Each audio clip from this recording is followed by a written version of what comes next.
everyone, welcome back to my channel. I'm Kayla and it's time to crack into a good book. So today's video is going to be all about some of the really intimidating books on my TBR. So I've chosen some books off of my physical TBR because that's easier just to show you. And I think, a lot of these have some similarities.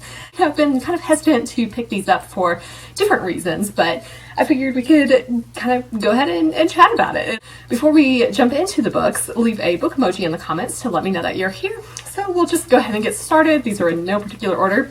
The first one I'll talk about is Offarmageddon Wreath by David Weber. So this is the first book in the Safehold series. I've had this on my TBR for I don't know. I think this is probably one of the ones that's been on there the longest. So I think I had picked it up a few years ago in like a buy two get one free sale at Barnes & Noble. This is like a sci-fi retelling of King Arthur of sorts. So I guess some survivors of the human race retreat to the planet Safehold and they sacrifice basic human rights and an accurate memory of these aliens that they've been fighting, generally to preserve the species. They're trying to prevent the reemergence of scientific inquiry, higher mathematics, and advanced technology with this, which is what like this alien race would detect and then, come to destroy them. One kingdom, with the aid of the war's last survivor, which is a cybernetic avatar that awakens to reinvent itself as a man called Merlin, risks committing their ultimate heresy. It sounds like something I would enjoy. I feel like I've generally heard pretty positive things about it. I do really enjoy King Arthur, and just any sort of retelling of that is always really interesting to me, so I feel pretty positive that I would enjoy this. It's like an almost 800-page book, so, it's not like an easy thing to get into, certainly. And I don't know. I'm not really sure what it is that's holding me back about this. I think sci-fi is perhaps more hit or miss for me, and that's, why I'm a little more like, I don't know if I'll enjoy this, but, I think it does seem like an epic, I don't know if it's necessarily like a space opera, but it does seem like we'll have some military sci-fi elements, which does tend to work really well for me, so really I just need to actually read it. So I think, I don't know, this may be a good project for the summer, but we shall see. The next book I'll talk about is Veda Nostra by Marina and Sergey Dyachenko. So this is a weird one. So this is basically like a dark academia type setting. We've got this teenage girl who is approached by this strange and unusual man who tells her to perform this task, and then he gives her this weird gold coin, and she starts doing more and more acts for this person to get more coins, and then she's supposed to enter this Institute of Special Technologies, and so she goes against her mother's wishes and kind of enrolls here and discovers that the Institute's special technologies are unlike anything she's ever encountered. School uses terror and coercion to keep the students in line and doesn't punish them directly for any transgressions that punishes their family. So it's I do enjoy dark academia a lot, and it seems like this is going to be really intriguing. I've heard pretty good things about it. What makes me nervous is that it does seem to be more of this bizarre sort of quality, almost like, I would say maybe like the Library at Mount Char, which I have not read, but that is, I think, I've heard similar to Middle Game by Shannon McGuire, which I did not like. So I think I don't tend to do as well with more bizarre type stories. So that's what makes me pretty nervous here. I'm worried that the story is going to be kind of hard to follow. I think several people who I generally have pretty aligned book taste with have enjoyed it, so that makes me feel a little bit more positive about it. I feel like I talked about this recently, but I haven't read that many translated works either, so I am curious to see how that goes for me. The next book I'll talk about is kind of a little bit different. It's not quite as long as the others, so, granted, it's still 450 pages, but that's A Torch Against the Night by Sabaa Tahir. So this is the second book in this Ember in the Ashes series. Now, I read the first book a few years ago and enjoyed it. I think I probably gave it 3 stars. So this is a YA fantasy, and I think one of the main things holding me back is I don't know how much I remember what actually happened in the first book, and I feel like I wasn't super drawn into it. And I mean, obviously I was interested enough to pick up the second book, but I've also had this on my TBR for a while now and haven't really felt the motivation to pick it up, so that certainly doesn't help. But it's kind of, I guess, a Roman Empire inspired book. I don't know if that's right. We've got some martial soldiers hunting these two fugitives as they flee, and they're trying to race to the heart of the empire. And one of our characters is trying to save her brother, and the other is trying to help her succeed, even if it like means he's going to give up his chance at freedom. But we've got some dark forces, both human and otherworldly, working against them. We've got to face some enemies, including former friends. So, I don't know. I mean, I've heard pretty good things about the series in general, and I feel like that's almost one of the reasons why I'm intimidated to pick it up. I feel like there's a lot of hype around this series, and I'm just kind of worried, like, what if I just don't like it as much as other people? And that's totally fine, but it always sucks being, like, the odd one out going against, popular opinion, but, these things happen. I think this is maybe a 4-book series. I don't know if the last one is out or not. The next book I'll talk about is The Name of All Things by Jenn Lyons. So this is the sequel to The Rune of Kings, which I read years ago and really enjoyed. It had kind of an interesting structure to it with how it was told. It was something that actually worked really well for me. But basically, here I think we're breaking free of that particular narrative structure of the first book, and it's, I think, more linear here from what I've heard.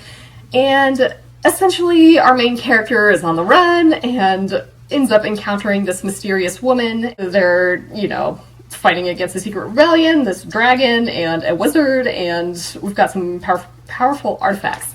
It is less than 600 pages, so, that's pretty good compared to some of the other ones that I'm going to show you momentarily. But, yeah, I'm not really sure what's holding me back here. I think it has been a while since I read the first one, so I'm a little worried about just how much I remember. There was a lot of, intricate world building from the first book, so I feel like that could be a problem if I don't actually remember it as well as I would like. This is a more interesting series because it seems to be more hit or miss, especially with the first one, but I know, Lena from Sufficiently Advanced Lena really loves this series, and so I feel like I'm going to continue to enjoy it. I just need to actually, sit down and read it.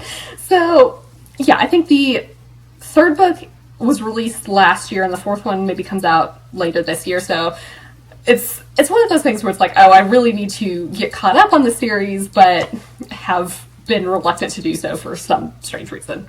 The next book I'm going to talk about is Malice by Gwynne. So this is another adult fantasy that's, on the larger end of things. There's a lot about, the price for power, what people are willing to sacrifice in order to rule. I don't know if this is necessarily grimdark. It's definitely full of, war and battles and everything. The big thing for me here is that I know a lot of my friends really enjoy it, and I think I'm just worried that I won't enjoy it as much, and I have heard that it takes a little bit for this particular book to really get going, and so I'm worried that I'm going to, start it and then, kind of lose interest as the book progresses and then not be, hooked back in at the end, and that would be, so tragic for me to not enjoy this as much as I think I will. Yes. Especially, given how much everybody likes this series in general. I think it seems pretty interesting to me because it seems like there's a lot of really gut-wrenching things that happen, and I want to experience that, but at the same time, I'm just a little nervous about it, and again, it's a large book. The next one I'll talk about is Shorefall by Robert Jackson Bennett. So this is a sequel to Foundryside, which I read, again, years ago and really liked. So I think a lot of these books are just ones where I've read at least one book in the series and enjoyed it and wanted to keep going, but I've been hesitant for some reason to actually do that. So this one is a really interesting world. We've got kind of inanimate objects that can talk, which is really interesting, and that was a very cool idea, and I just really liked the first one a lot. Basically, I think in this one we've got this dude who was essentially a god centuries ago and is about to be reborn, and so our main character needs to stop him, and to do so she's going to have to call a god of her own and unlock the door to this scribing technology that could change what it means to be human. So, this is compared to some of the others, I'd say this is more moderately sized. It's 500 pages. So I don't know. I do not know why I have not picked this up yet, because I was very excited about it when it first came out. So what have I been doing this entire time? It's a mystery. It's really a mystery. I am a little concerned about, again, how much I'm going to remember from the first book, but I feel hopefully he'll do a good job of catching me up kind of naturally in the series. But yeah, it's just a super cool world, and I don't know. It is a mystery to me why I have not picked this up yet.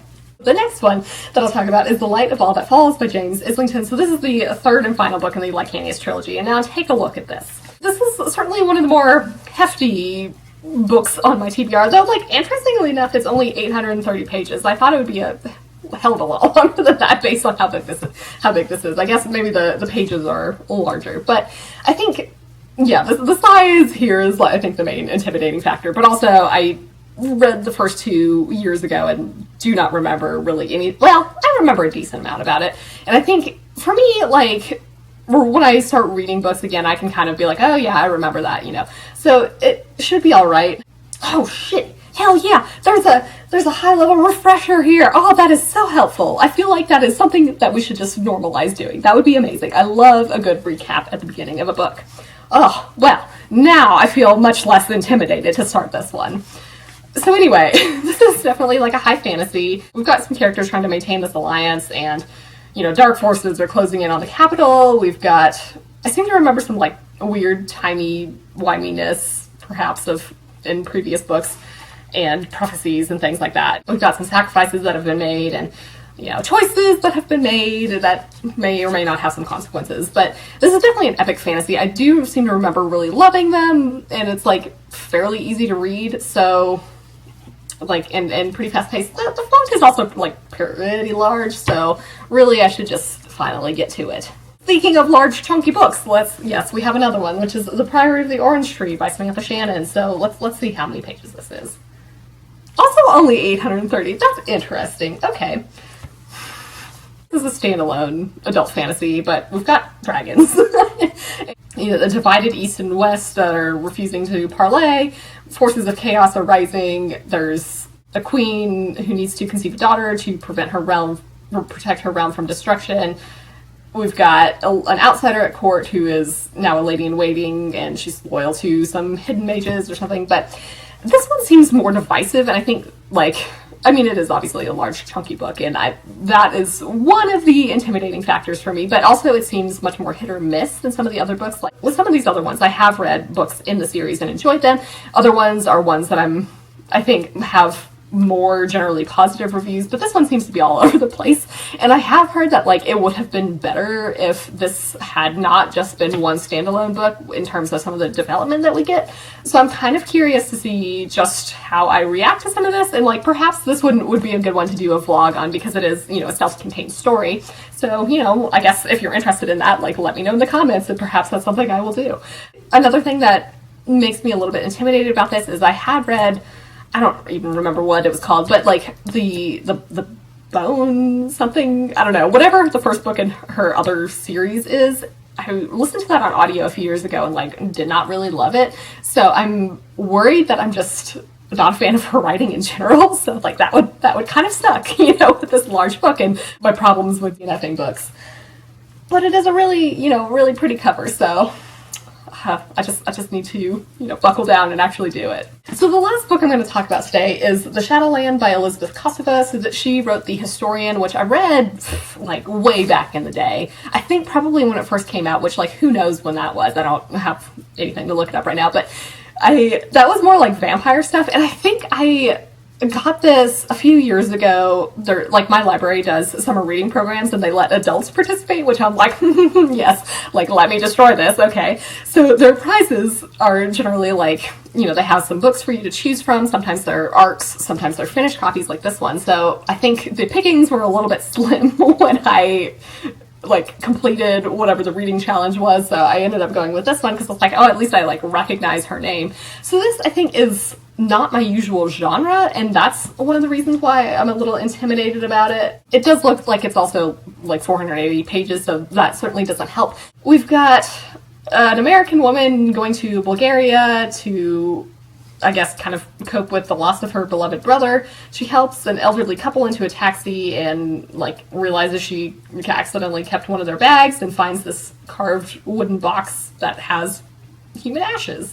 And so she's trying to return this and ends up uncovering secrets of a talented musician who was shattered by political oppression, and she's finding out all too quickly that this knowledge is fraught with its own danger.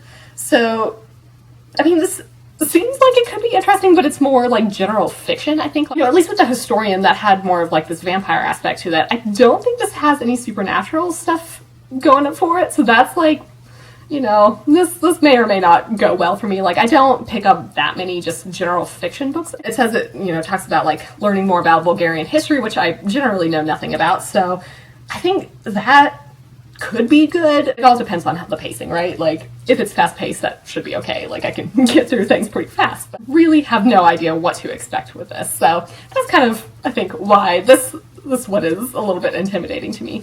So with that, those are a handful of the more intimidating books in my physical TBR pile. Let me know in the comments if you've read any of these books, and if so, like, which ones should I prioritize? Just generally, if you want to yell at me to finally get around to some of these books that I've been procrastinating on reading for a while, like, you know, feel free to do so. For your question of the day, what are some of the intimidating books in your TBR pile? So I do have a Discord channel, and if you want to join that, the link is in the description below. I hope you're all having an excellent day and are reading something awesome. If you enjoyed this video, feel free to give it a big thumbs up, as that would certainly help me out. But with that, I think I'm going to wrap it up here and see you in the next one.